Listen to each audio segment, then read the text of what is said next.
So Michael is the Samuel B. and Virginia C. Knight Professor of Humanities at Case Western Reserve University in Cleveland, Ohio.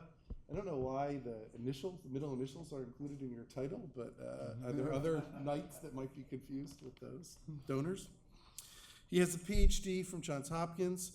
He's the author of at least 5 books. I say at least 5 because I stopped counting there, including 2 widely acclaimed memoirs and 2 more standard academic monographs. He's also the author of something that you might call an intervention, or better, a manifesto, which is why he's here today. In 2021, he published his book, A Defensive Judgment, with the University of Chicago Press. In it, he argues that English literature departments, and by extension, the humanities more generally, have become crippled by a kind of bad faith relationship to evaluative judgment. On the one hand, they claim to refrain from evoking evaluative considerations and doing scholarly work on literature out of an effort to avoid seeming partial, to avoid seeming like they are kind of aesthetics police. But on the other hand, they cannot avoid implicitly making evaluative judgments all of the time, starting with the simplest act of putting together a syllabus and deciding what to put on it. In response to this predicament, Clune argues that scholars working in the humanities should acknowledge the normative nature of what we're doing. We're interested in interpreting these texts because we think they contain good ideas, and we should therefore return evaluative judgment to the center of our discipline. Importantly, he doesn't think evaluative judgment should return to the center of our discipline on the model of BuzzFeed listicles, which aim to provide a ranking, say, of the 10 best Victorian detective novels. Think of the, rankings. I was looking at rankings of 10 best smash burger places in New York City in the fall of 2024 for Alex. That's not the model he's proposing for the humanities. He's rather proposing that we should return to the idea of close reading, okay? The practice of offering critical interpretations of these human artifacts that we think matter and think, therefore, should be the subjects of shared appreciation.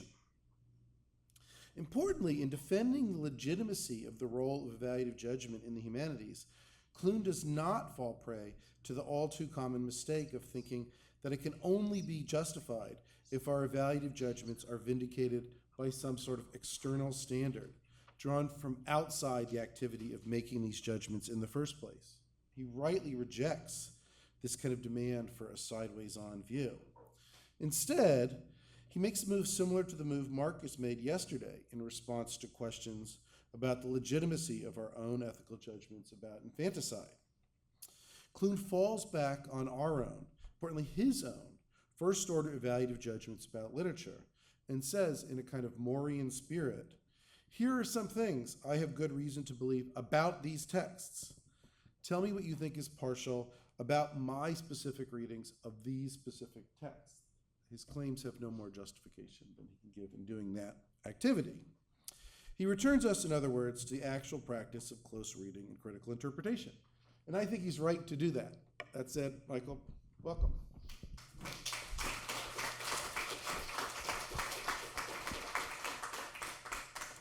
Thank you so much, Zed, and to the other organizers and directors. I've been having a really great time at this conference and learning a great deal. This project, as Zed mentioned, this judgment project, has involved me with more interactions with philosophers than I previously had. They had a conference at Harvard a couple years ago about it, in which I had learned from the philosophers who had been reading and commenting on my work, and have had various exchanges from which I've learned a great deal. This will not explicitly address artificial intelligence, but I think you'll find that the questions and issues and problems I raise will have relevance to some of the themes that have been discussed over the course of this fascinating week. My talk will go about 45 minutes roughly. If I am reading too fast, which I sometimes have a tendency to do, please do not hesitate to intervene in some way. Before I get started, I know we have a diverse audience in terms of field, in terms of nationality, and so forth. How many of you have read William James, the American philosopher and psychologist? How many of you heard of William James? So most people have heard of William James. He sometimes thought of as the founder of psychology, with his principle of psychology, also a philosopher who is associated with the pragmatic school of American philosophy. And I'll be talking about him. My thinking about judgment really evolved, not in relation to James, but in relation to David Hume's famous essay on the standard of taste. I take an anti-Kantian, Humean approach to these issues. So I wasn't thinking about James when I wrote the book, but subsequently I've been reading James, and I find his work really stimulating and provocative in ways that I will try to share with you. You have a handout. The reason there's a handout as opposed to a PowerPoint is, first, I don't think I've ever given a PowerPoint presentation where there wasn't some kind of terrible problem, so there's that. But also these quotes, as Zed generously remarked, I do practice close reading. James is a complex and dense writer, and you can refer back to some of these quotes if you wish as my talk unfolds. Okay, so William James' writings suggest a model of aesthetic education unbound by an aesthetic theory. This may at first appear paradoxical, but I will argue that the power and significance of the former is dependent on the insights by which he forswore the latter. Scholars have pointed out that the absence of a treatise on aesthetics in James' oeuvre was a positive decision based on his conviction that abstract principles can't capture the essence of the experience of art, and that art can't be confined to a special rarefied sphere apart from the rich, complex richness of ordinary human experience. Well, Richard Shusterman, for example, argues that we can nonetheless sketch a Jamesian aesthetics by enumerating the Jamesian insights that Dewey, for example, drew on in composing Art as Experience, famous book of pragmatist aesthetics. We will see that even Dewey's capacious concept is inadequate to the boundary traversing vision that makes James reject any attempt to define the nature or function of art. For James, art sometimes offers a kind of experience, along the lines Dewey, for example, describes, but at other times it communicates a kind of knowledge about experience, and not always the same knowledge. Surveying the descriptions of art and literature across James' work, we are left with the sense that what artworks communicate to us and what they make us feel cannot be specified in advance of the encounter with particular artworks. The idea of a Jamesian aesthetic somehow implied by or underlying his treatment of art therefore involves simplifying or distorting that treatment. Yet it is nonetheless possible to give an account of James' concept of aesthetic education in the sense of a process of perceptual, spiritual, intellectual, and psychological transformation and renewal through the study of works of art. By attending to James' descriptions of such transformations, we find that many things we thought we knew about William James and art proved to be false. To take one example, he's often said to express a pluralist, democratic, and egalitarian view of art, as if he were a crusader against snobbery, seeking to let everyone rest undisturbed in their various aesthetic enjoyments. Yet when we examine how he presents the study of artworks as a process of education, we see that he believes that most of us, much of the time, are imprisoned by the most degrading forms of ignorance and prejudice. Art helps rescue us precisely by saying, your usual way of doing things isn't good enough, your thoughts aren't clear enough, your perceptions aren't sharp enough. So I'll be bringing out a really, and I'll have more to say about this in the Q&A if you like. In my view, the democratic and egalitarian view of art matters is sort of profoundly mistaken, and James sort of saw that, even as he gestured in some ways at this ideology. In what follows, I will show how James instructs us how to approach artworks and describes how artworks can counter that which deadens us. To forestall the misunderstanding that one might somehow abstract an aesthetics from his vision of aesthetic education, I will conclude in a Jamesian spirit by briefly applying his approach to a particular artwork with the characteristically Jamesian result of undermining some of his own key philosophical pronouncements. Okay. On a certain blindness in human beings, this is an essay by James, constitutes perhaps James' most sustained and complex meditation on literary art, and thus represents a good starting point for our investigation. After opening with a personal anecdote, this late essay proceeds through a number of lengthy literary quotations to draw certain lessons that I take to be indicative of his mature understanding of the study of art as an educational process. James frames the essay as an attack on aesthetic judgment and as a rebuke to our tendency to judge some forms of life, sensation, or aesthetic enjoyment as superior to others.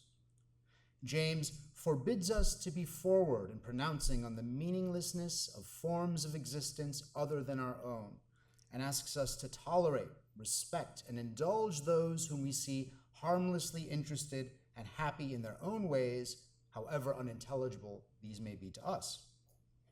But as is typical of James, this message becomes complicated and even inverted at the essay's deeper levels. The blindness, and that's James's term, blindness, which afflicts us does at first appear to be our difficulty in appreciating other people's tastes and interests. James' opening example concerns his own initial revulsion at the denuded dwellings of North Carolina homesteaders who deforest an area, leaving the stumps, and then construct on the cleared ground cabins devoid of obvious aesthetic appeal. James reverses his initial evaluation upon learning that the homesteaders' deforestation practices are dictated by their restless urge to conquer nature, and that they see these hovels as symbols of personal victory. This is the one example that appears to straightforwardly illustrate the essay's ostensible aim, yet it is not without its ambiguities. First, it's hard to believe that so thorough a reader of Thoreau as James could so easily come to celebrate this frenzied assault on nature and forest. Second, we might feel that a certain hypocrisy attends this appreciation for the lives of people with a class position far below that of the author, people who might well say that their houses are constructed less out of eccentric aesthetic preference and a peculiar vision of personal victory than by hard necessity born of deprivation. Finally, we note that this is the sole non-literary example in the essay, a significance that deepens as we proceed to the very different vision James draws from literature. The bulk of the essay consists of James' exploration of examples of overcoming blindness taken from works by Stevenson, Wordsworth, Whitman, and others. If the first example's message might be, judge not and tolerate other ways of living in a democratic and pluralist spirit, the lesson James draws from literature amounts to an extraordinary judgment against almost everyone, especially his audience. After reproducing a long letter by Walt Whitman describing the poet's carefree rambles through New York, James asks rhetorically, and this might be on your hand, I think it should be, who knows more of the truth and who knows the less? Whitman on his omnibus top full of the inner joy with which the spectacle inspires him, or you full of the disdain which the futility of his occupation excites? Another literary example of a writer finding beauty and meaning in observing the ordinary things around him inspires James to note that most people would be utterly blind to this beauty. To the jaded and unquickened eye, it is all dead and common. The nature of the blindness against which the essay is written subtly changes with the accumulation of literary examples. By the time we get to the Whitman examples, it is no longer our inability to appreciate other forms of life that appears to be the problem, but our inability to appreciate any form of life.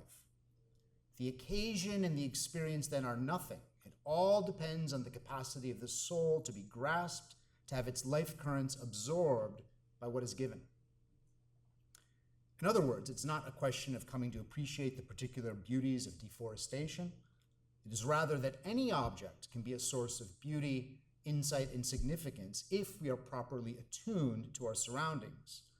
Now, this appears democratic. We need not look for aesthetic stimulation only in the rare, the choice, and the exquisite exclusively, until we realize that rarity, and choiceness haven't evaporated, but merely switched places from denoting certain objects to denoting certain subjects. James views the capacity for vital attunement as rare, choice, and exquisite.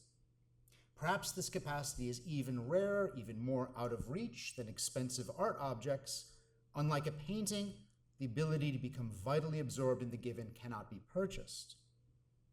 What has deadened the capacity to grasp the value and significance of life for his jaded, unquickened readers isn't so much an attachment to their own personal values and forms, but their seduction by a distorted public set of values.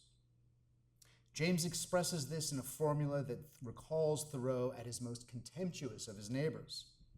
So blind and dead does the clamor of our own practical interests make us to all other things that it seems almost as if it were necessary to become worthless as a practical being if one is to hope to attain to any breadth of insight into the impersonal world of worths as such. The view James now expresses is not merely in tension with his first pluralist, tolerant example, it actually contradicts it. Instead of an opposition between different personal interests, the perspective of the Boston Brahmin versus that of the North Carolina subsistence farmer, we now have an opposition between personal interests as such and an impersonal sphere of value. When we recall that the supposed aesthetic excellence of the North Carolina farmer's homestead consists in his feeling of personal victory due to a set of entirely practical interests, we see the extent to which James' essay has reversed its framing message of broad tolerance for different ways of life. Now, I make these observations not to chastise James, but to emphasize that the rejection of the superficial democratic pluralism often attributed to him is the prerequisite for grasping his vision of art's transformative power. I don't think that James is playing some kind of esoteric game by presenting the North Carolina example only to overturn it. That example does make one basic point that continues to characterize the developed argument. It is a mistake to believe that aesthetic value can only be found in a special sphere among those objects marked and priced as high art. But having made this point, he pursues the current of thought which gives rise to it in a way that undermines our comforting sense that we can stop with a facile denunciation of snobbery. Before proceeding to describe the positive, impersonal world of worths that art opens to us and the particular ways literature can overcome our blindness, it's perhaps worth briefly describing the reasons why too literal and narrow a reading of James' first example presents a more vivid danger today than when he wrote it, and why it's necessary to emphasize the dissent from aspects of its initial example, which the essay prefers to leave implicit. John Dewey echoes, and I think this was published John Dewey's work was published in the 30s, I think. John Dewey echoes and amplifies the point of James' North Carolina example when he writes in Art as Experience that capitalism has promoted the idea that arts are apart from the common life. The nouveau riche, who are an important byproduct of the capitalist system, have felt especially bound to surround themselves with works of fine art, which, being rare, are also costly. So that's Dewey. Now, perhaps it was true in 1934 when when Dewey's book was published, a major threat to aesthetic appreciation lay in snobbery, in the conflation of conspicuous consumption with aesthetic experience, and in the idea that vital art is restricted to the set of rare and costly objects. But even in the early 20th century, capitalism offered a different kind of threat to art. This threat lies in the extension of the principle of the equality of persons to the equality of consumer preferences, such that all aesthetic experiences are reduced to the same plane.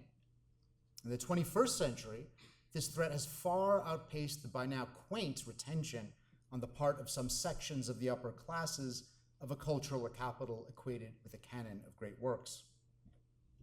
As I've documented the faux egalitarianism of commercial culture elsewhere, although I'm happy to talk more about that in the Q&A, I will here simply point out that accepting that what one already likes is good enough forestalls the possibility of transformation through art that James advocates.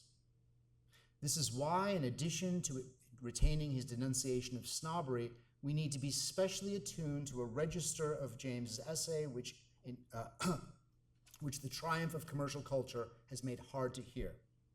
His insistence that all ways of seeing and all forms of aesthetic experience are not equal, that the practical interests of commercial culture represent a deadening agent, and that the first step of aesthetic education is negative, awakening to the poverty of one's current way of life. We can now proceed to consider more carefully the core questions raised by a certain blindness in human beings. What are the signs and sources of this blindness? How does art cure it? And what does a way of life not characterized by what he calls blindness look like? Okay, there appear to be two primary sources of blindness for James, two major contributors to the inability of our souls to be grasped by the life around us. The first is physiological. As he writes in Psychology, the briefer course, the human sensorium is constituted in such a way that vital, intense experience of the world is continually being replaced by habituated responses. How inveterate is our habit of simply using our sensible impressions as stepping stones to pass over to the recognition of realities whose presence they reveal. The sensory richness of an ordinary tree gets locked in the box of its name, tree, as our experience is reduced to the rapid registration of signs for things. The outcome of the relentless operation of habit, this replacement of vivid experience by representations, is that the friends we used to care the world for are shrunken into shadows, the women once so divine, the stars, the woods, and the waters, how now so dull and common. On a certain blindness in human beings adds a second social dimension to this psychological process. The literary examples he cites, if attended to properly, shows us that to grasp life we must change the usual standards of human values. This resonates with his dismissive references to practical interests and to the costly, in suggesting that we tend to see things as they are seen by others according to the usual standards. The most obvious reference here is to commercial values. James castigates his readers for seeing Whitman's jaunts as unprofitable and unproductive, even as they reverence rare works of art with their high market value. The blinding standards of value embrace a range of attitudes and norms linked to the commercial world and its utilitarian and hedonic calculus. Whitman sees the world as it is. We, James's readers, see the world as it appears to others. Paradoxically, the usual standards, the public view of things, actually involves abstracting from any individual's particular view in a manner analogous to the psychological operation by which rich sources of sensory engagement are replaced by rapid, deadening recognitions: tree, house, sky. Another angle of the paradox is that this alienated mode of vision is personal, while the values and sensations released by unalienated direct perception are impersonal. This paradox dissolves when we understand that for James and for the literary works he cites, an intense, vital experience of the world has a universal dimension, while the cogitations of abstracted calculation, absorption, and manipulating the public signs and values of things are merely private. When we shake free of our narrow interest, the vast world of inner life beyond us, so different from that of outward seeming, illuminates our mind. Then the whole scheme of our customary values gets confounded, then our self is riven, and its narrow interest flies to pieces. We should, however, distinguish James's position from Kant's influential argument that judgments of aesthetic value, to be valid, must be disinterested. James doesn't believe interest as such militates against vivid experience, whether aesthetic or otherwise, but rather suggests that the mediating lens of the values of commercial society, understood in a broad sense, distance us from vital absorption in the world. Some interests blind us, some interests make us see. There's an example from Robert Louis Stevenson in On a Certain Blindness that makes this clear. There, the instance of vital experience is the unusual practice among the young Stevenson's group of friends to go around with lanterns concealed under their jackets. Seems like a bizarre thing, but this is what Stevenson wrote about. Apparently he did this. Him and his friends would walk around and they would hide lanterns under their jackets as some kind of game.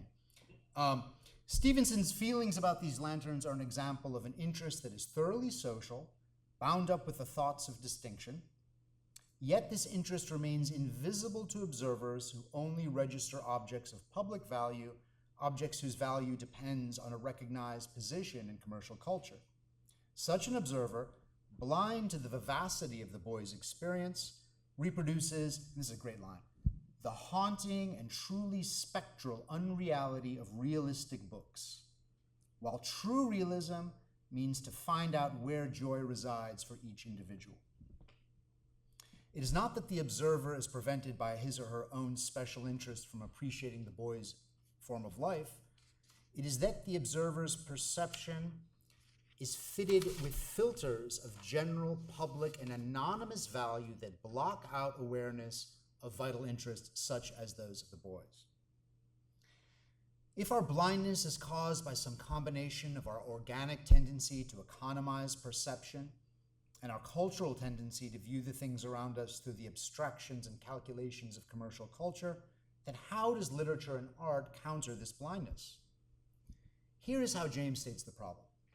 How can one attain to the feeling of the vital significance of an experience if one have it not to begin with? There is no recipe which one can follow. Being a secret and a mystery, it often comes in mysteriously unexpected ways. In keeping with James' career-long sensitivity to the non-formalizable, tacit dimensions of being, he insists here that there is no set of rules or instructions for achieving vital experience. It's important to note that James does not in this essay, or indeed anywhere else I know, equate vital experience with art or with aesthetic experience as such. He isn't concerned to show us how to experience art objects properly. Indeed, and this is I guess it's a little bit of a speculative point I'm making, but I do want to make it. Indeed, in this essay, art is not an object at all. The sense of aesthetic education the essay implies is something other than a theory of the experience of art objects. Risking paradox, we might say that art, instead of an object of experience, for James represents a subject of experience. I'll try to explain what I mean by that. The artworks he deals with in this essay are literary works, poems and prose passages. At the most literal level for James, the experience these works realize isn't our experience, but someone else's. So Stevenson's writing about his weird practice of going around with lanterns under his jackets. Whitman's writing about a ride he takes on an omnibus. Wordsworth is writing about his jaunt through nature and so forth. These are the examples he uses. Each poem, so they describe a vital experience of the authors. So far from purporting to give us a vital experience, these works, as James insists in his apostrophe to his readers after citing the Whitman letter, show us how far we are from being capable of the kind of experience the authors describe. Yet the works help counter our deadness in two different ways. First, they communicate knowledge about vital experience, and precisely by drawing a boundary between the experience of common things described by the poem or prose and our own degraded experience, they communicate knowledge of what blocks such experience in us. This knowledge-creating capacity of art bears reflection. The key points in James's essay are insights he draws from the literature he quotes so copiously. This knowledge-creating and knowledge-communicating capacity of art is above all the factor that renders his approach to art incapable of being reduced to an aesthetics. Art here, in this aspect of its work, is not essentially different than philosophy.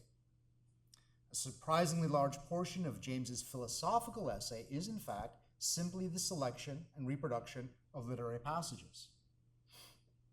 James's biography furnishes additional ample evidence of this approach. Daniel Bjork, in his biography, shows how James's philosophical obsession with the relation of subjects to objects, for example, was created by his encounter with painting and sculpture in the late 1860s.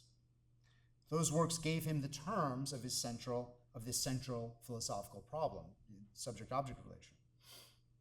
Thus, art does not simply define or give rise to a special set of experiences, or indeed to experiences at all, if we understand, as James did not, experience in distinction to thought.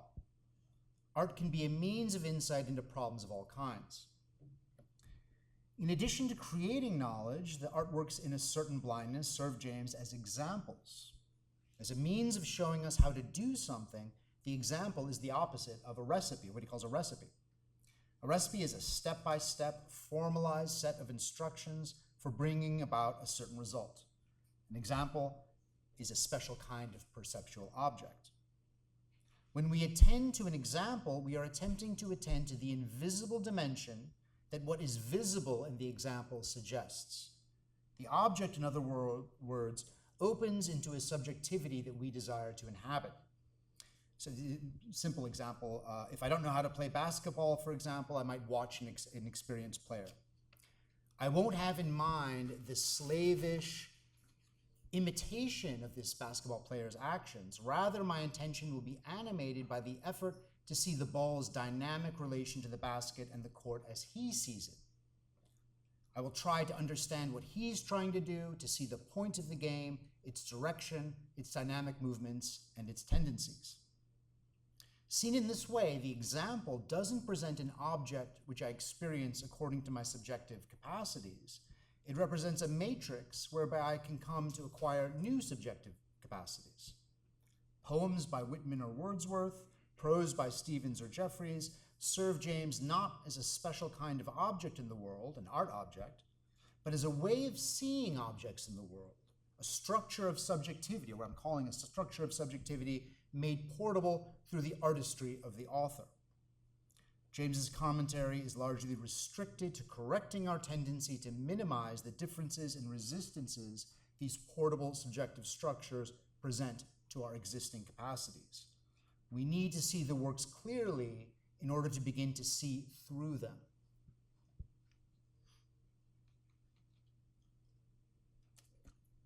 Am I speaking slowly enough? Okay, great.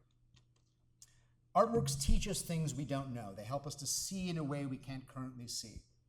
Thus, aesthetic education for James constitutes a dual process of growth and reversion, a growth in experience and knowledge that is dependent on a step backwards, on the cultivation of a mode of seeing, reading, hearing that empties out our accumulated personal and cultural habitual responses.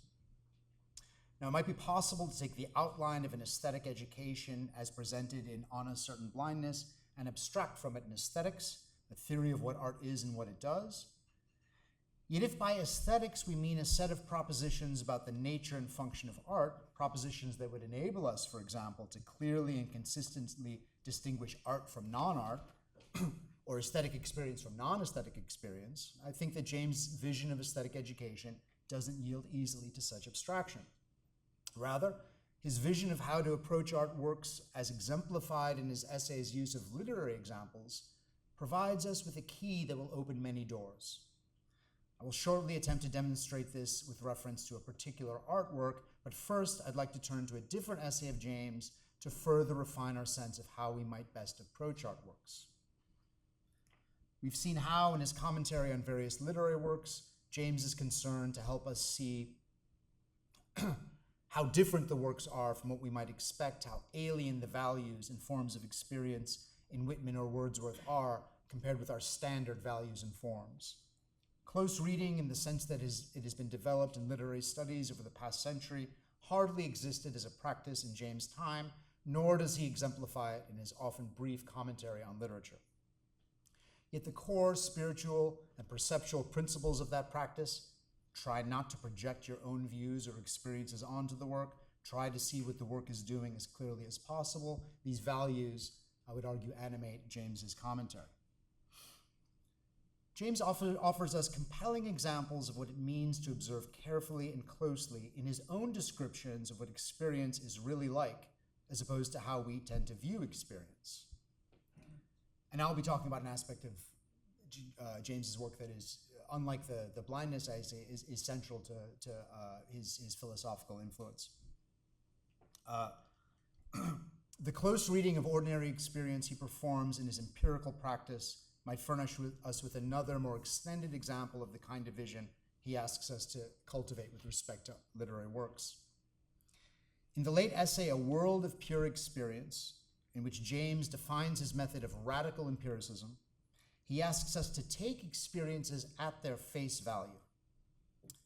As in a certain blindness, our task is to open ourselves to perceptions and values concealed by distorted habits of perception and false values. To take experience at its face value means, first of all, to take it just as we feel it, and not to confuse ourselves with abstract talk about it, involving words that drive us to invent secondary conceptions in order to neutralize their suggestions and to make our actual experience again seem rationally possible. So the particular experience he has in mind here is the feeling of continuity between experiences, between mental states, often referred to as psychological continuity. So I'm sitting here, I'm giving a talk, and I feel like there's a continuity between the last sentence I said and this sentence, right? Yet if we apply the filters of logical concepts, we are led to perceive a contradiction between the idea of two mental states, on the one hand, and the idea of continuity, on the other hand, leading us to either rationalist or idealist means of explaining away what experience shows. To take another example, he seeks to dispel the misunderstandings that have grown up around knowing.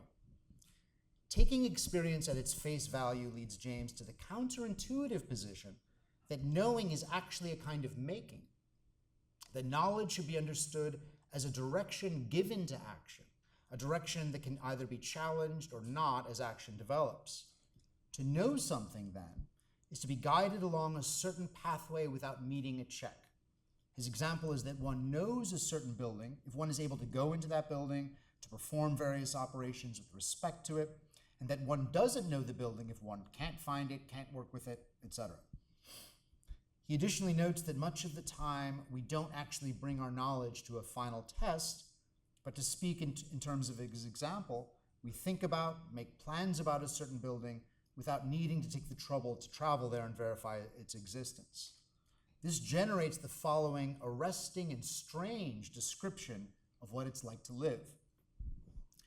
We live, as it were, upon the front edge of an advancing wave crest, and our sense of a determinate direction in falling forward is all we cover of the future of our path. And so you can see by his meditation on what experience actually represents, he's able to generate these very apparently counterintuitive and strange descriptions that he feels are adequate to it in ways that our normal categories for understanding experience are not. We see that for James, taking things at face value is a difficult task which requires freeing ourselves from the incrustations of familiar concepts and ways of speaking. This task eventuates in formulations as aggressively tuned against convention as they are successful at bringing us to a renewed sense of ordinary experience. Richard Rorty famously has drawn a parallel between James's defamiliarizing philosophical practice and that of literary modernism. This is Rorty. Pragmatism is the philosophical counterpart of literary modernism, the kind of literature that prides itself on its autonomy and novelty rather than its truthfulness to experience or its discovery of pre-existing significance. But, and I would disagree with Rorty here, but the autonomy and novelty of James's formulas with respect to traditional conceptions aren't values prized above truthfulness to experience, but arise as a consequence of his effort to grasp experience at face value. And in this, I think, lies another dimension of James' significance for us. He presents a model for the kind of expertise characteristic of the aesthetic educator. His discipline, his practice, involves a close attention to the object of study, an intention that, in order to see what's actually there, requires bracketing our untutored tendency to project concepts and convictions of various kinds. Once we've achieved this, we then bring our description of the object back into relation with existing concepts, creating formulations that adhere to or depart from those concepts as necessary to capture the object and to open it to others. If literature, in a certain blindness in human beings, shows us a way of attaining new experiential capacities, James' philosophical practice in A World of Pure Experience and Elsewhere shows us how we can evade the habits that prevent us from grasping the surprising, challenging shape of the artwork. James's caution of how not to read Whitman in the former essay is developed and enriched when read with his demonstration of how to read experience in the latter. Taken together, the essays sketch a robust and flexible approach to aesthetic education. This approach is, like James's radical empiricism itself, a method that doesn't restrict or circumscribe what it might find in advance. This is why I've repeatedly stressed the difference between aesthetic education and aesthetics. If the passages James assembles in On a Certain Blindness tend to emphasize literary works that dissolve objecthood, that present experiences bursting various frames, and constitute works as matrices of subjectivity, then it is equally possible to assemble other works, approach them in the same way, and come up with nearly opposite but no less surprising and illuminating results. And I'm going to now spend just in conclusion a few minutes on an actual artwork, which is the last long quote on your handout. The most proximate source of a literary example, quite different from Wordsworth or Whitman, is, of course, William James's brother, Henry James, whom, as Nicholas Gaskell has observed in a recent essay, concerned himself with the problem of making the endless relations of experience stop by drawing circles around them, thus creating art objects.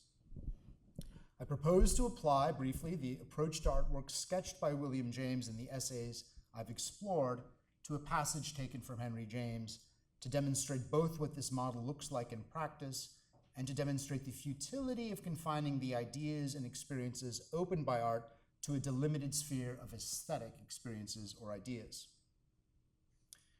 Henry James, as the famous literary critic Hugh Kenner observed, made not stories but things. And this is Kenner again. The story enters the mute world and partakes of the enigmatic silence of objects.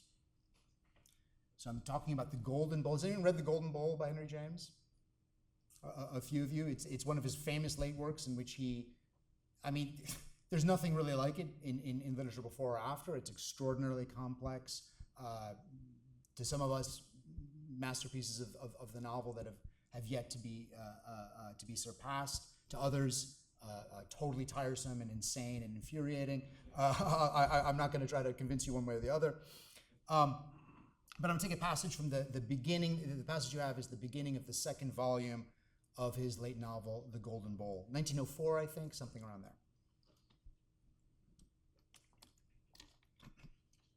And I should say just a very little bit of plot to give you a sense. It concerns this bizarre situation of a young woman, her wealthy American father, another young woman, and a prince, I think an Italian prince.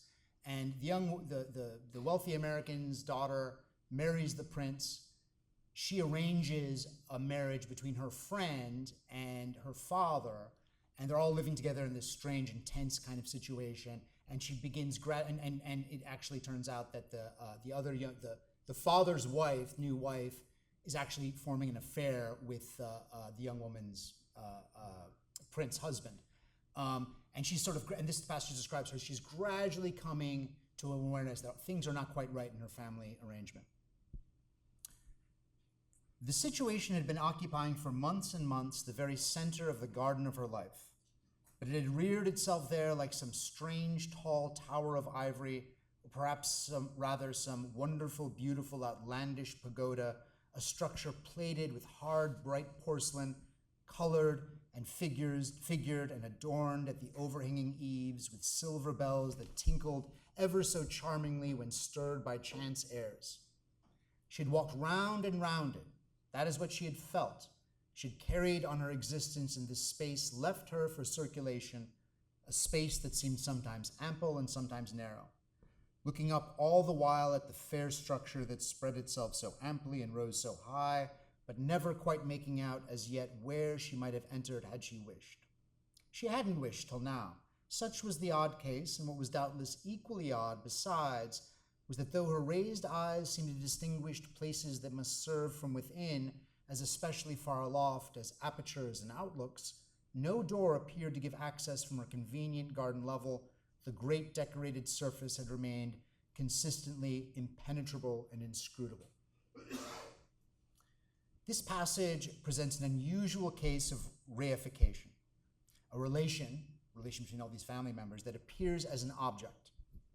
In other words, the passage shows the princess, abetted by Henry James, doing exactly the kind of thing William James warns about in a world of pure experience, creating a delimited, static object where experience gives manifold, fluid relations. The structure the princess perceives objectifies the curious set of relations between herself, her father, and their respective spouses. What makes this objectification unusual is its dual status. Reification names a kind of illusion, a kind of alienation, in which people come to encounter the dynamic and changeable human relations in terms of the enduring, mysterious, and temporally heavy qualities of things. On the one hand, this describes the princess's situation. She suddenly discovers that the relations which she, after all, set up by encouraging her father's marriage have become transformed into something alien and constraining. But on the other hand, this transformation is a work of art, an ekphrastic image of Henry James's own art, echoing his descriptions elsewhere of the house of fiction, or in his unfinished late novel, The Ivory Tower. Where William James sees art and philosophy as curing the pathology that leads us to mistake vital, fluid relations for static, discrete objects, Henry James' art involves collaboration with this pathology. This suggests a difference both in the kind of knowledge the work communicates and the kind of values it secures. A second unusual feature is the passage's Orientalism. The reference to pagodas and porcelain signal that Henry James is situating his object with respect to the Far East, or rather to a characteristic 19th century, early 20th century Western image of the Far East. We can immediately see, by contrasting this image with the classic modernist interest in China, that of Ezra Pound, the distinctiveness of Henry James's approach. Pound's fantasy of Chinese characters imagines a fusion of writing and painting that serves clarity. The word looks like the thing it names. This represents the primordial fantasy of a natural sign of words generated not by convention, but by structural kinship with the world. The Chinese ideogram for Pound binds the world in language, writing, and vision. In a manner that resonates with Dewey and William James, Pound's ideogram signifies through its status as experience. The immediate experiential register dominates. In Henry James' passage that I've given you, by contrast, China is invoked as a means of alienation. A Chinese object is more resistant, more mysterious, more obscure, more of an object than other kinds of objects. The hard, bright porcelain repels the gaze. The source of this is romantic Orientalism, and in particular Thomas de Quincey's celebrated opium dreams. For de Quincey, China signified time, and this is a quote from de Quincey: "The mere antiquity of Asiatic things, of their institutions, histories, modes of faith, etc., is so impressive that to me the vast age of the race and name overpowers the sense of youth in the individual. Over every form brooded its sense of eternity and infinity that drove me into an oppression as of madness." Henry James invokes de Quincey's Orientalism in order to construct an image in which human relations are petrified by an ocean of time. To complicate our sense of the meaning of romantic Orientalism, it might be worth pointing out that the porcelain represents an example of a technology, indeed an industrial process, invented in China which took the West centuries to imitate. Porcelain is a commodity, in other words, but a commodity with a different and more complex history than the commodity produced by Western industry. Porcelain is a special and unusual means of representing the commodity, that classic instance of reification. In any case, we now have another difference between this passage and the literary passages William James works with in On a Certain Blindness. William James' distancing of literature from commerce, from rare and costly objects, is here apparently reversed. In addition, William James' perhaps crude view of commerce's objectifying tendencies is complicated by Henry James' implicit distinction between the logic of Western commodities and the peculiar modes of objecthood enacted by Eastern commodities. The resistant, resonant objecthood Henry James conjures in this passage, like the knowledge he communicates, thus stands in a relation of near reversal to the experiences and knowledges William James evokes through literature in On a Certain Blindness. But the method by which we have arrived at this experience and this knowledge is identical. And this, in conclusion, I'm going to enumerate features of this model we've been exploring. So this method has three key phases. One, the effort to get at the face value of the work by disciplining our projections and by becoming maximally attuned to those aspects of the work that resist understanding in our familiar terms. Two, the framing of the work as a matrix of subjectivity, as an example in the sense of opening a capacity for experience and a means of approaching objects that may differ from our own. And three, the evaluation of the work in the sense of bringing the experiences and knowledges it opens into relation with the experiences and knowledges we already possess. Does the work show us our existing concepts are inadequate? Does it vitalize our experience, breaking it out of the object boxes in which it is slept? Or does it invite our rushing experience into the narrow box of an object to discover rest and delight? Among the reasons to imitate William James' approach to art is that when you come to an artwork from this vantage, you don't know what it will do to you, and you don't know what it is. Thank you.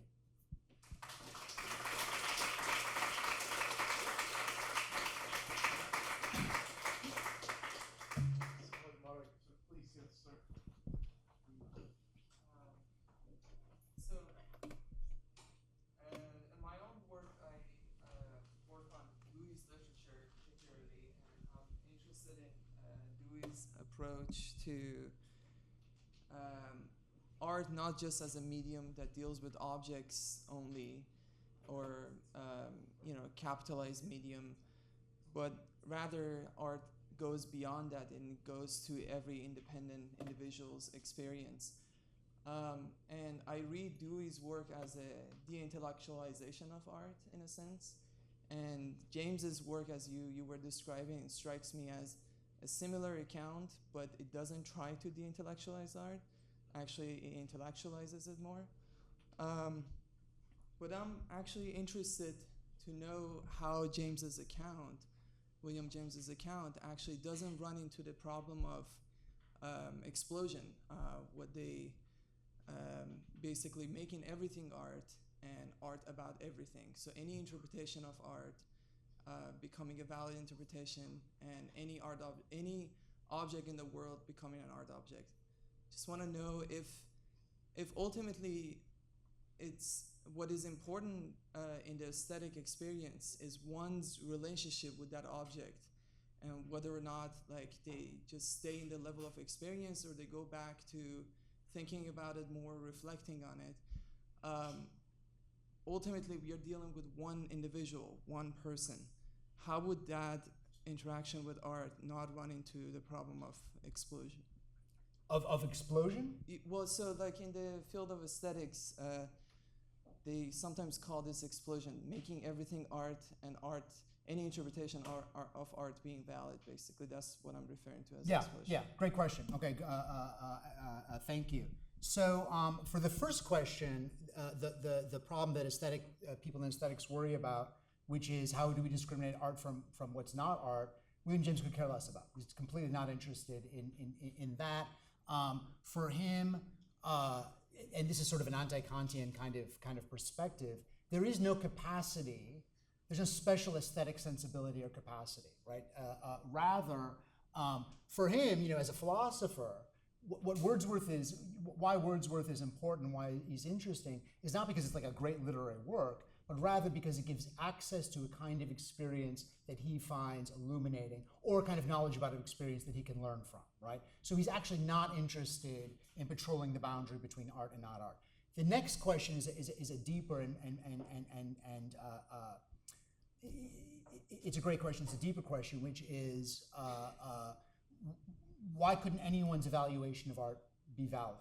And for that, what James implies is that, and I as a teacher, I'll give you an example as a teacher. There's nothing more common, right, than I will give students, let's say, a passage like the one I gave you from Henry James, and I'll say, so what's going on in this passage? And the students will say, oh, this is happening, that's happening, and I'll say, okay, where in the passage does he say that? Where does that happen? And it won't be there, right? In other words, what's happening with the most common experience in teaching literature is projection. I'm projecting what I think, what I already know onto the artwork. This is our natural tendency. There's psychological, James is a psychologist, psychological reasons for this confirmed by neuroscience in recent decades and so forth. When we see things in terms of what we already know.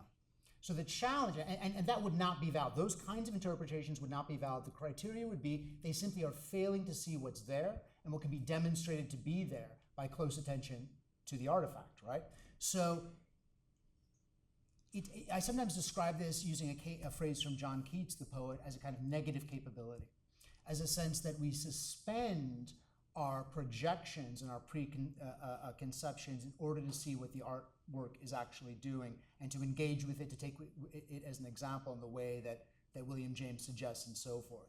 So not all evaluations are equal. Does that make sense? Yeah, I'm also wondering, so is he taking an anti-intentionalist approach to, what is important to him is the art object itself? Or, because, you're giving an example of, students misinterpreting, or people that are still learning how to interpret a work. But there are certainly many examples that there are many different ways of interpreting one work, and all of them are not just projection, but there's something in the work that is implying that, or there is also a disagreement between the interpreter and the creator, basically. So what about those cases? That's an old problem of literary theory. I'll just say that I'm an intentionalist. I don't think there are many kinds of meaning in a work of art. I think there's an intended meaning. There's no method, reliable method for accessing that meaning. You can just use evidence. So I could say, Henry James is talking about this. Here's where he says porcelain. It's not, and this is important, and I'll give you some reasons why.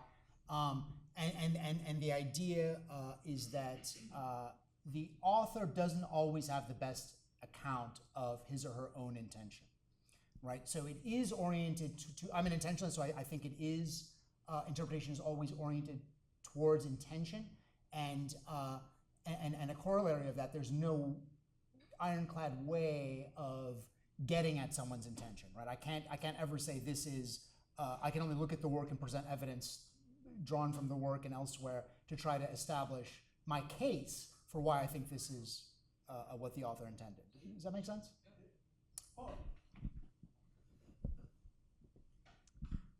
Thanks, Michael. That was really, really interesting. I'll have to think about a lot of things you said. I have a clarification question. I'd like to understand better the first part of the talk when you were explaining William James's the division he draws between having let's say, a theory of art and an account of aesthetic experience. And in passing, you said it's not Kant, and you said because it's not just disinterestedness. I think if I heard you right. So maybe that's a place to kind of see if I can draw you out a little more to say what you think William James is doing. Yeah.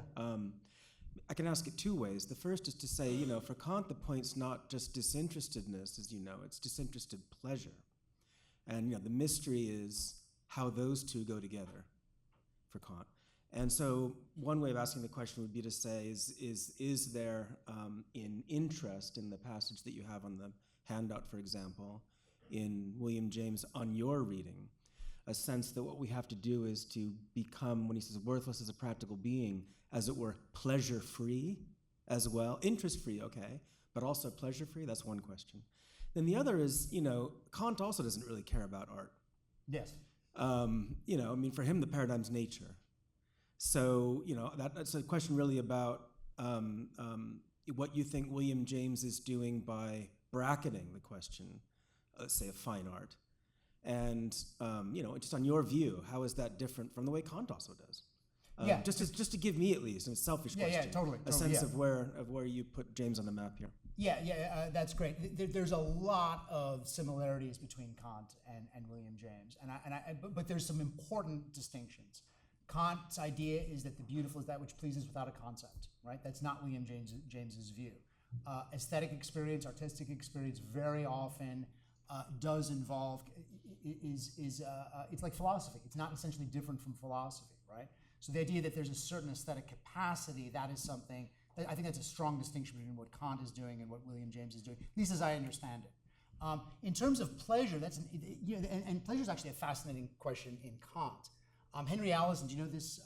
Yeah, Henry Allison has this great book on Kant's aesthetics. I think it's super great for me. And he actually detects in the critique of judgment, discerns in the critique of judgment, he sort of goes into the feeling of pleasure. And what he describes, what Allison, to my mind, compellingly describes Kant's view of pleasure is the feeling of enhancement of one's capacities, the enhancement of the feeling of life, right? An enhancement of the feeling of life. Totally what William James is after also, right? Life is sort of the ultimate value, vivacity, intensity, a kind of restoration of that feeling of life. And if we take Allison's reading of Kantian pleasure, then I think we see the same thing, something very close to that in William James.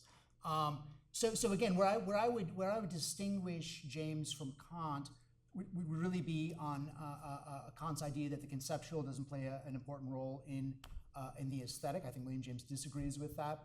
And then depending on your perspective of how we understand pleasure, there's some versions of that where I would say I think William James is looking at it in a different way.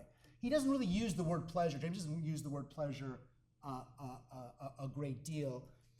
And the reason for that is one of William James' obsessions, this is an obsession I share, is an obsession with what makes life shitty, right? What makes life shitty? What wears away our sense of the intensity? Shitty, yeah. It's this is a technical term, right? I'm wandering around life, right? You move into a new apartment, new house. Everything's intense. You notice everything.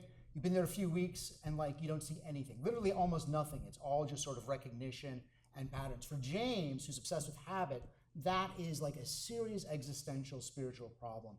And he's fascinated and interested in ways of breaking that open and restoring us to that intense sense of vivacity, right? And I think there's a way you can connect that to Kant, as Henry Allison does, but I don't want to stake my claim on that because I'm by no means a Kant specialist. Does that answer your question to some degree? We can talk more, obviously, yeah. Great. First, I just want to say that was a really beautiful talk. And I feel almost like a Philistine bringing it back to AI right away. But I've been talking fluently and sensitively about it all week, so I don't feel too bad. And also based on some of your answers you've given already, I think I might be on the right track. So my question is, can we draw an analogy between the concepts you introduced early on of recipe versus example in the aesthetic sphere to the concepts of axiomatization in AI, where even for an LLM, arguably this will run up against the frame problem and relevance realization. This is a concept used by sort of inactivists who are AI skeptics. It's getting a lot of traction. Relevance realization, which would be the analogous to example and what you're describing, is an active mechanism, an internal goal-driven process that's responsive and sensitive to the environment in real time. It involves not just having a set of pre-learned associations, as an LLM does, but a process of actively discovering, transforming, and interacting with relevance. The creative and subjective element comes in because the process of relevance realization is a form of inaction. That's where the inaction part. In part, we enact the environment we inhabit in the process of determining what is of relevance and importance based on our unique perspective in space and time. So my question, what do you think of this analogy? Perhaps there are important disanalogies, and do you think your framework could be generalized to AI skepticism? Yeah, it's a great question. And I'll preface it simply by saying I am seriously not any kind of expert on AI, right? I'll just say that. And so what I'm giving you is my sense of some ways, the kinds of dynamics that William James is describing. To me, I would agree, present a cause for skepticism that AI can do this, right? And obviously, William James, the phenomenological tradition, like I gave the example of the basketball. Merleau-Ponty gives a very similar example with a soccer ball. That phenomenological tradition, as you know, informs these enactive models. So yeah, there's a kind of I think there's a genetic kind of rightness to that, in that the tradition of people who are skeptical of algorithms and AI on phenomenological grounds are coming from the same kind of place that James is. Although I actually don't see James cited that much in that literature, but certainly there's consensus in the way that you describe. I'll use this as an opportunity. Your question. So yeah, I am an AI. I'm a skeptic that AI can, and I'm open-minded, completely open-minded, but I am skeptical that it can do the kinds of things or model the kinds of things in important ways, in meaningful ways that for William James the experience of art can do. So I'm both a critic and also I'm a writer, and I was very interested in Daniel Kellman in your conversation, Marcus, with him, when you asked him, do you think AI can do literature? And he said, that's not, no, a great literature, no, because literature is always doing something unexpected. And I was thinking about that, and I have to say, I'm not so confident that a model could not be developed to do something like defamiliarization. For those of you who are not familiar with that term, it's a term invented by the Russian formalist critic in the early 20th century, and his idea is art is it's basically what the kind of thing Daniel was saying. Art is about defamiliarization. It's about whatever our move is, it's going to swerve and it'll break that frame and make us see something new. I don't know that can't be. I don't know enough about AI, but it's not my sense. I'm not sure I see anything intrinsic in that couldn't be modeled. But I remain a skeptic that AI, at least current models, can create anything like good or great literature. And I'll give you an example from my own writing practice. I think they gave you the handout of my Panic piece.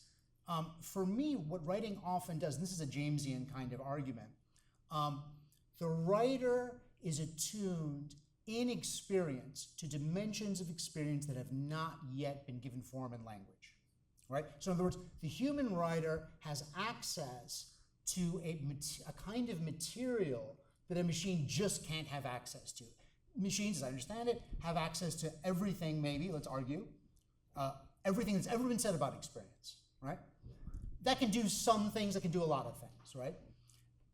But if great literature, if a certain kind of great literature, in my view, a certain kind of writing practice, I don't say great, certain kind of writing practice involves precisely the meditation on experience that then yields aspects of experience that haven't previously been verbalized. That, I think, marks a boundary line between what I think algorithms can do and what humans can do. And that's speculative. I haven't thought a lot about that. It was just a thought that I had when hearing Daniel speak. So does that answer? Yes, I'm a skeptic in general ways. I'm also wary, and I'll just give you another just real brief anecdote. In the art world, in the literary world, there's been a huge turnaround in just my circles. People who were open-minded to AI art are now closed-minded. People are like, fuck AI art. This is horrible. It's the death of everything. And this has everything to do with intellectual property, right? Intellectual property, it's like the view that, which is true to a large degree, that these databases are works of writers who are not getting credit for it. The image databases are reproducing images by artists who are not getting credit for it. Just very recently, that view, that kind of hostility to AI has really taken hold of the literary world. My skepticism and distance is based on slightly, I think those issues are very important, but I have a slightly different set of resistances. Yeah, thank you.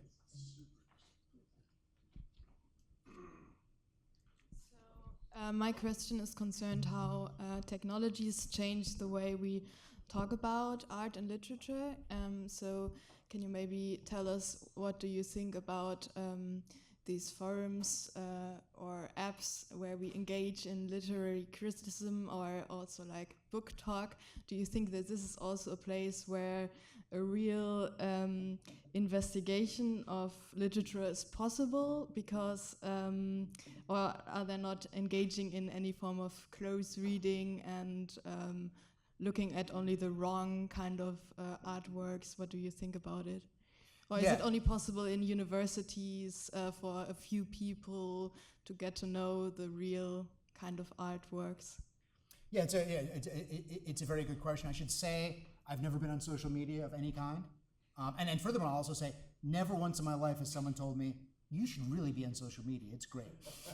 Never heard that, you know what I mean? No one's ever made that argument to me, you know? So I've never been on it. Has anyone ever told you not to go on it? What's that? Has anyone ever actively counseled you against going on it? Oh yeah, many people. Friends of mine have been canceled and so forth. They're like, look, don't go on that, stay away, you're good where you are. I confidently believe my agent was talking about, I would have been canceled about 1,000 times if I was on, if I had some device that could broadcast my, whatever came to my mind. Okay, enough of that. So I think I have two answers to your excellent question. One would be, there's nothing in those forums themselves, like logically, that could prevent meaningful and deep discussions of literature. And I think that to a certain extent is happening, right? That you're hearing secondhand. However, I think the large, I think in general, the technology has had an effect on literature, or has at least created a great deal of interest around kinds of literature that are not doing the kind of thing that William James is doing, and are not interested in the kinds of values that I'm interested in, for example. And I'll give you an example. I know this through my wife, who's gotten into the genre of romantasy. Have you heard of this genre? It's like the biggest genre in publishing. It's the fusion of romance and fantasy. And what's striking about it, and there's all kinds of book talk and all kinds of apps that in which this genre is discussed. And I'll give you an example that shows how far this is removed from the kind of thing that William James is interested in, is that apparently what's evolved from this process, and apparently this genre originated as fan fiction about 10, 15 years ago, and has now evolved into a major publishing genre. But there are 1 million subgenre categories that completely make it so that the reader, when they open the work, will have zero possibility of being surprised or challenged in terms of what their expectations are, right? So for example, you have okay, I wanna, this is a book about friends or enemies to lovers with dwarves or something like that, you know what I mean? And it's like, you know what I mean? It's just, and I don't want to say anything bad about that. I don't want to say that this is evil or bad. It's completely fine if people enjoy it, so forth. Totally and deeply not the kind of thing that I'm talking about here, which really involves at least the possibility of being surprised by encounter of an artwork, of finding something that one did not expect, of learning something one did not already know, of having access to a kind of pleasure that one did not already have. Does that make sense? Yeah. Okay. Hi, thank you. So I take, whether it be you or your exegesis of James, I take you to be saying that you're not necessarily in agreement with the kind of pluralist democratic notion of artistic appraisal, nor are you in agreement with the kind of capitalist mode of putting a price tag on a piece of art to determine its value. Okay, so maybe borrowing from your invocation of Kant, particularly Kant has the distinction of something that's pleasurable to my taste versus something that I find to be beautiful. And in the second case, there's a sort of assertion of universal value that I'm trying to put forward. When I say something is beautiful, the implication is that I expect others to share the same sentiment.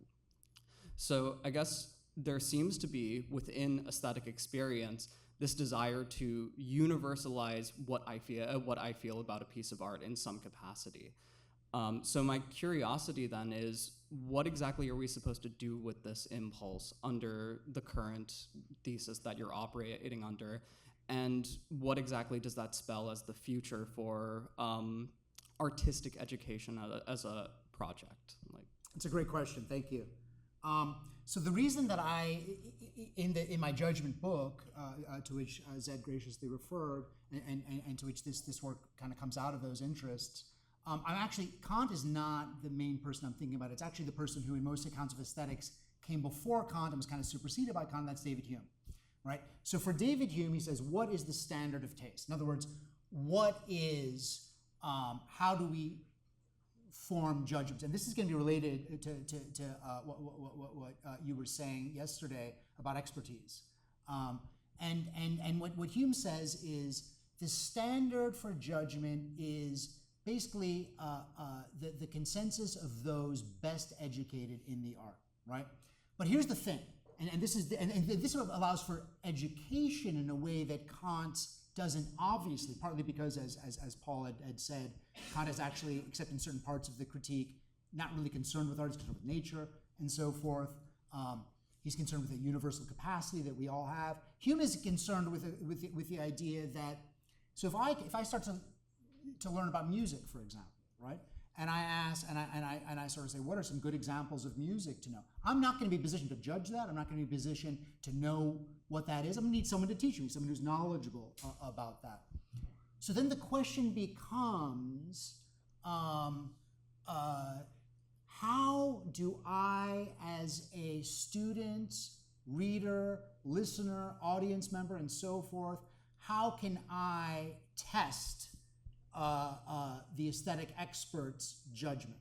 And Hume has this wonderful brief quote in that essay on the standard of taste, in which he says, many people who are incapable, he's talking about painting, who are incapable of appreciating a particularly fine stroke on their own will, once it is pointed out to their attention, come to appreciate it. You see what I'm saying? So the test is like, so here's the thing. It's not, you're not saying, and this is where I want to draw a line between democracy with respect to the equality of persons and what I view as a malign perversion of that to the equality of all subjective consumer preferences, is you're not going to be expected. If I first listened to a Bruckner symphony, as I want, and I can remember this very vividly, I'm not going to know what the hell's going on, right? I'm not going to know what's good and so forth. And yet someone can explain to me, someone can teach me, someone can educate me in such a way that I can come to appreciate it, or not, right? Could totally be the case that, I'm learning about Bruckner, I'm listening to it, and then afterwards I'm like, yeah, okay, I still don't like it, I still think it sucks. That's totally fine. That's not what Hume is saying. He's rather saying, this is the standard, this is a model for aesthetic education, right? And this is how it works. I think it's a good standard. And I think what's important in the 21st century, the political piece of this, is I think the idea of a standard of aesthetic judgment or a sense of artistic value that is different than the market value is important to preserve that. And I think you have to preserve that by violating what I call faux or pseudo-egalitarianism. Does that make sense? Yeah. Okay, thank you. Marcus. Yeah, thank you so much. So, a lot going on, also like the last comment, but had an earlier question about something earlier. So the porcelain and the thing and the Henry James, right, which I found fascinating. So like some things came up regularly, like in our conversations, and I saw you nodding at interesting points also in the conversation. And now, as you articulated also the Henry James perspective, my question is about, what is it maybe, for experience that can't be modeled? And we absolutely have no reason to believe that experience in the relevant sense can be modeled, right? I think that's quite important because, like it's not observable, et cetera, like give or take brain stuff, but it's probably can't be modeled. Now, what about the reification, right? So like can we possibly imagine that AI could understand or produce like the role of porcelain for subjectivity? I mean, that's an important passage, but then on the other end of a similar story in the European context, so here we have both, James brothers thinking about the relationship between thinghood and experience. And in Europe at the same time, we have Rodin and Rilke thinking about this. And Rilke also uses porcelain in one of his elegies, where he talks about the porcelain of the evening, which is broken by the bed. And there also porcelain becomes a reification of subjectivity, just like all things are reifications of subjectivity. And in his case, it's also like, a German brand of, positivism and psychology and so forth that is driving the articulation of the view. So maybe could you say something about that, right? I mean, because, on the one hand, we have the most extreme form of subjectivism, which gives rise to the best way of seeing objects, things for what they are by breaking the habits, right? Whereas on the other hand, we have like all-out reification of an experience, which is incredibly successful in that passage. Yeah. And very hard to imagine that an AI could pull all those elements together. Maybe the porcelain, right? Maybe one of them, but going from a tall ivory tower to porcelain and pagoda and figurines, that's a lot, I think. Yeah. So maybe could you say something about that, subjectivity and thinghood? Yeah, great question. There's a lot to say about that. William James would be on the extreme subjectivism side of it, and there I think it is easy to see how this is something that AIs could not model. But of course, and this is why Henry James is so interesting. His brother is like the opposite kind of thing, drawing a circle, creating a thing, taking subjectivity and making it this delimited object. On the analogy, and it is interesting. I now remember the Rilke reference to porcelain, which I wasn't thinking of. So thank you for that. And you could totally imagine kind of interesting tracing of porcelain around these issues in this period. Yeah, a completely fascinating thought. I don't think there's anything logically impossible about an AI producing that kind of reification. There, it's a different set of problems. So he says it's like drawing a circle around a set of relations that are completely fluid. He wants to draw the circle and make it a coherent thing, to turn the flow of experience into this solid and delimited thing, which in many ways is, when one can think about it, that's sort of what AI is doing, right? It's taking all this data, all these effusions from experience, and creating things out of it. It's involved in reification, so in part, I want to suggest that Henry James is actually, because in literary studies at least, and in some philosophical senses, reification is always the enemy, right? Marx, reification is alienation, it's bad. And part of it, I want to suggest, no, reification isn't bad. It's like amazing. Some versions are bad, but some versions are completely amazing. You get this amazing artwork out of that. And I do think, and let me just say this by way of digression, from my perspective as someone who is a writer and works on aesthetic and critical questions, the rise of AI has had this fascinating effect of returning a certain kind of focus to art and to art questions about art, in which, and this is part of what interests me, you see an amalgam, a kind of an uneasy fusion between, on the one hand, this idea that there are really aspects of art that really are human, that can't be reproduced and so forth, some of which I agree with, but it's joined to this other kind of egalitarian, like kind of like vapid egalitarianism. We're like, any art produced by a human is great. You know what I mean? Like, we're just cheerleading for whatever anyone makes, and that I think is really problematic and wrong. So that's part of where I come into this. When I look at this passage, I never have done this before you ask this question, and bring to it the question of what is Henry James doing here that would be at least a challenge to models. Part of the answer is just. And again, the poverty of my knowledge of AI is really going to limit me here in ways that might be obvious to you. But it seems to me that the criteria for selection, for how you get from porcelain to ivory to silver bells, right? Yeah. Like it's like a criteria, an algorithm, if you can imagine, for selection that. Okay, if you can write a program for that, then you're Henry James. You are a genius. You see what I'm saying? That's sort of, yeah. Okay.